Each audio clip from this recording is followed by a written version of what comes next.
दोस्तों, Bihar public service commission में कुछ रिक्रूटमेंट आई हुई हैं। आइए जानते हैं क्या एजुकेशन क्वालिफिकेशन है और ये रिक्रूटमेंट किस चीज की है, कौन कौन से लोग अप्लाई कर सकते हैं, क्या एज लिमिट, क्या सैलरी, सब कुछ जानेंगे इसी वीडियो में।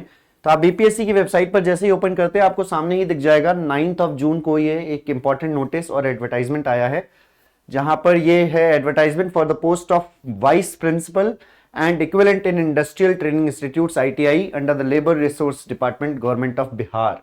जैसे आप इस एडवर्टाइजमेंट पर क्लिक करते हैं आपके सामने एक पीडीएफ ओपन होता है। इस पीडीएफ में आप ये पूरा का पूरा नोटिफिकेशन ऑब्जर्व कर पाएंगे कि ये कितनी पदों की संख्या है। सबसे पहले आपको यहाँ पर बता दिया जाए कि अनारक्षित के 18 पद हैं, आर्थिक रूप से कमजोर ईडब्ल्यूएस के 5, एससी के 7, 2 बैकलॉग 9, अनुसूचित जनजाति के यहाँ पर एसटी का 1 और अत्यंत पिछड़ा वर्ग 9, यानी कि टोटल 10 एक पद बैकलॉग का मिला लिया जाए, पिछड़ा वर्ग के 5 और पिछड़े वर्गों की महिलाओं के लिए 2, टोटल 50 पोस्ट है। यहां पर आप सभी लोगों के लिए बता दिया जाए जो सैलरी रहने वाली है वो रहने वाली है लेवल 9 की 53,100 रुपए से लेकर सैलरी की शुरुआत रहेगी। कम से कम शैक्षणिक योग्यता क्या है, किसी भी भारतीय विश्वविद्यालय संस्थान से डिग्री होना चाहिए आपका, degree engineering, BTech, BE, BSc engineering या फिर बीएस होना चाहिए, और अथवा अनुदान आयोग द्वारा मान्यता प्राप्त सम विश्वविद्यालयों से केवल नियमित रूप से मतलब रेगुलर डिग्री ही होना चाहिए। यहां पर आपको साफ साफ कहा गया है। विशिष्ट योग्यता कहा गया है एमटेक होना चाहिए, मतलब अगर एमटेक है तो प्रेफरेंस आपको मिलेगा।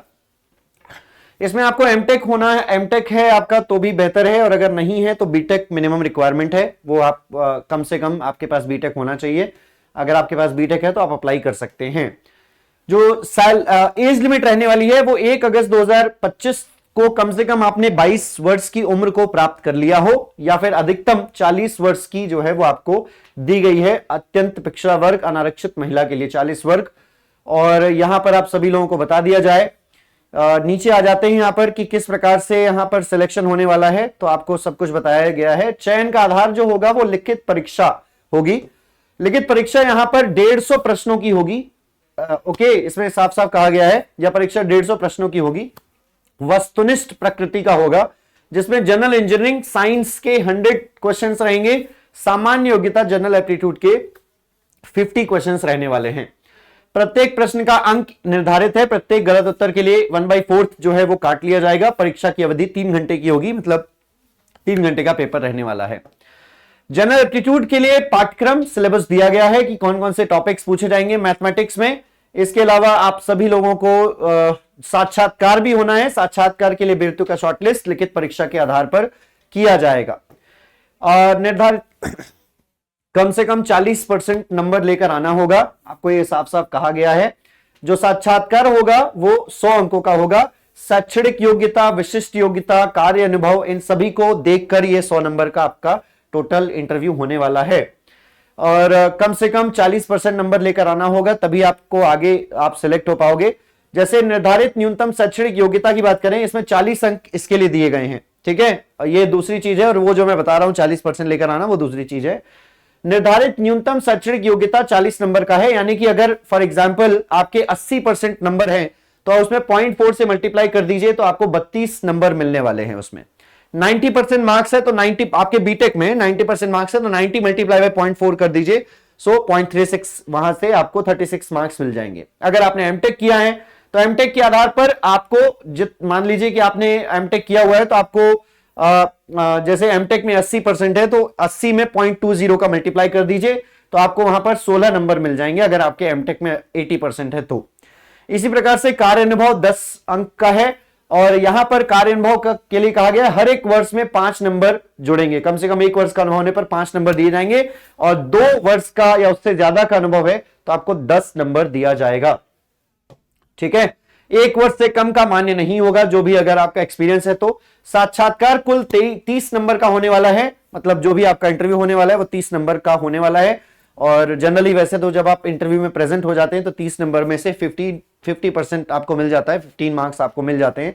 फिर उसके बाद आप जवाब देते हैं कुछ क्वेश्चंस के तो आपको पूरे नंबर मिलने के चांसेस होते हैं।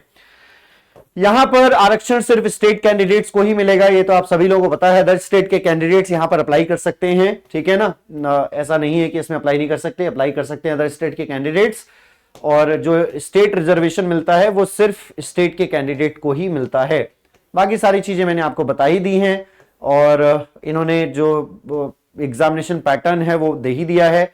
750 रुपए फॉर्म भरने की फीस है, 750 रुपीज। इस चीज का ध्यान रखेंगे आप सभी लोग। ऑनलाइन आवेदन प्रारंभ करने की जो तिथि है वो 10 जून से, यानी कि आज से ही आप फॉर्म फिल कर सकते हैं, और 3 जुलाई लास्ट डेट है फॉर्म फिल करने की। ओके, और यहां पर कहा गया है हार्ड कॉपी भेजने की आवश्यकता नहीं है, सिर्फ आपको ऑनलाइन अप्लाई करना होगा, और OTR है, रजिस्ट्रेशन वगैरह करना होगा इस वेबसाइट पर जाकर। तो ये बेसिक सी जानकारियां हैं, इन्होंने सिलेबस वगैरह दिया हुआ है, और मैंने ऑलमोस्ट सारा जो नोटिफिकेशन है आपको कवर कर दिया। बट अगर आप और कुछ भी जानकारी चाहते हैं तो आप BPSC की वेबसाइट पर जाकर इस नोटिफिकेशन को पढ़कर पूरी जानकारी ले सकते हैं। आपको ये जानकारी कैसे लगी हमें जरूर बताइएगा। ज्यादा से ज्यादा इस वीडियो को शेयर कर दीजिएगा, लाइक कर दीजिएगा, इस वीडियो को सब्सक्राइब कर लीजिएगा चैनल को जितने लोगों ने नहीं किया है। और अगर आप मेरी क्लासेस से प्रैक्टिस करना चाहते हैं इलेक्ट्रिकल इंजीनियरिंग के लिए, तो आप प्रैक्टिस कर सकते हैं 12 बजे की क्लास में। रेगुलर इसी चैनल पर 12 बजे क्लास होती है, Monday to Saturday. Electrical engineering की क्वेश्चन की प्रैक्टिस करने के लिए जुड़ना ना भूलें। और अगर आप दीपा मैम से जुड़ना चाहते हैं तो आप 4 बजे शाम को दीपा मैम की क्लासेस से जुड़ सकते हैं। खान ग्लोबल स्टडीज में SSC JEE के बैचेस चल रहे हैं। SSC JEE के प्रिपरेशन अगर करना चाहते हैं तो हमारे SSC JEE के बैचेस से भी जुड़ सकते हैं। 599 रुपए में टेक्निकल एंड नॉन टेक्निकल दोनों आपको मिल जाता है। मिलते हैं आपसे अगले वीडियो में। Bye bye, take care and God bless you all. Thank you so much.